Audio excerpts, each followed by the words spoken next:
so we're out here with Ruby, and today we're going to be covering recall and just kind of the foundational blocks that we use to teach a really good, fast, reliable recall. So usually what I like to say is we treat a recall word like a bank account. So we're going to open up a bank account for Ruby, and her recall word, whatever she's using now, so if you've already kind of picked a word and she's learned to ignore that or choose not to come when you've called, I would definitely think about choosing a different word. So in this case we'll just introduce here as her recall word, but we could use anything in the world. And because she has a really good response to her name already, we're going to kind of build off of that. So if she didn't have a good response to her name, we recommend doing the name game first. But since she's done that and she's got a really good response to her name, we're just going to build on that with this new word here. So going back to calling this like a bank account, so we're going to just be depositing lots of money into this account, meaning this word here means run to me to get food, and more specifically, run to me to get food while I grab your collar and then I release you back out. So one of the problems we see with recall words is that at some point as your dog gains liberty and the ability to be off leash and away from you, if they're in the middle of something really fun and you call them away from that thing, you can get sometimes what we call a drive-by. So you call the dog over, they run over to you, and if you don't have food right in front of them, they can potentially kind of see that and choose to kind of run past you or just kind of check in and run out. So we really want to make our recall word a very black and white thing. Run to me, I'm going to grab your collar, and then I'm going to release you back out. And you should stay right here until I release you.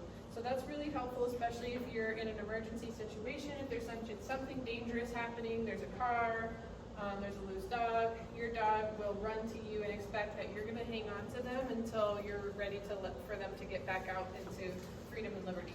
So I'm going to set this up by rolling a piece of food out and away from me. I'm just going to say her name, Ruby, here. And as she's already inclined, so I said her name and she already started running to me, I'm saying that word so she will eventually pair what she's hearing with what she's doing. So I don't expect her to have any reaction to the word here right now. I'm just going to say it when she's already doing the behavior. So we're tossing a piece out. Ruby, here. Yay. Nice. So I'm waiting just to say the word here when she's already trying to run to me. Now, in the next step, I'm going to add in this collar grab. So I'm going to roll this piece of food out. Whoops, she missed that one.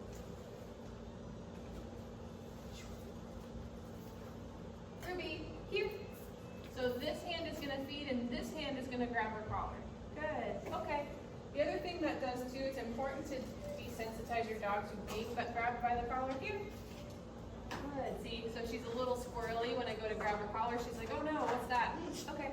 So that's important to teach because we don't want our dog to learn to dip away. As you can see when I go to grab her collar right now, she's like biting my hand, she's trying to run away. It kind of turns into a game.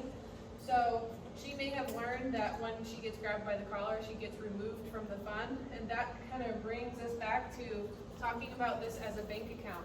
A lot of people here try to take money. So we're going to, she's going to need to be desensitized to being grabbed by the collar. So that's exactly why we work on this. So when people work, one of the biggest mistakes we see with recall, is that people take money out of that account before we put enough money in to do so. So meaning, if your dog's doing something really fun, they're playing in the backyard, they're playing with a friend, they found a stinky piece of trash, we have the unfortunate tendency to use this recall word that doesn't have enough money in the bank, and our dogs quickly learn that that recall word means the end of fun.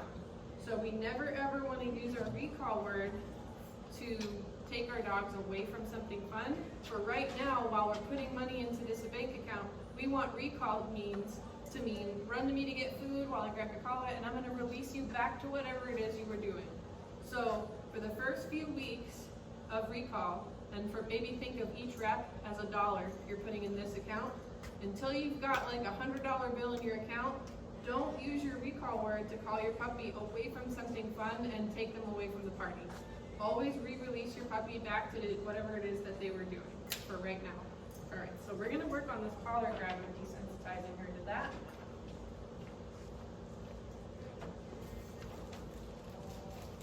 I think even as an aside to this recall project, I think I do want to just work on the collar grab aspect of it because she is pretty hesitant and not into that thing. So I definitely want to make sure she's cool with me grabbing her collar. And the same theory is going to apply. Right now she might associate getting grabbed by the collar with being put back in her crate, or it's the end of fun, taking her away. So I want to make sure that I grab her collar and feed her and then release her back to being having fun. So I'm going to feed and grab her collar, okay, and let go. Feed, grab her collar, okay, and let go. Feed, grab her collar, okay. Eventually, I can just start grabbing her collar without feeding. So I should be able to start to grab that collar good, and I can feed after. So that's something I would definitely practice for homework. You can start to do that recall, yay! But definitely desensitizing her to being grabbed by the collar.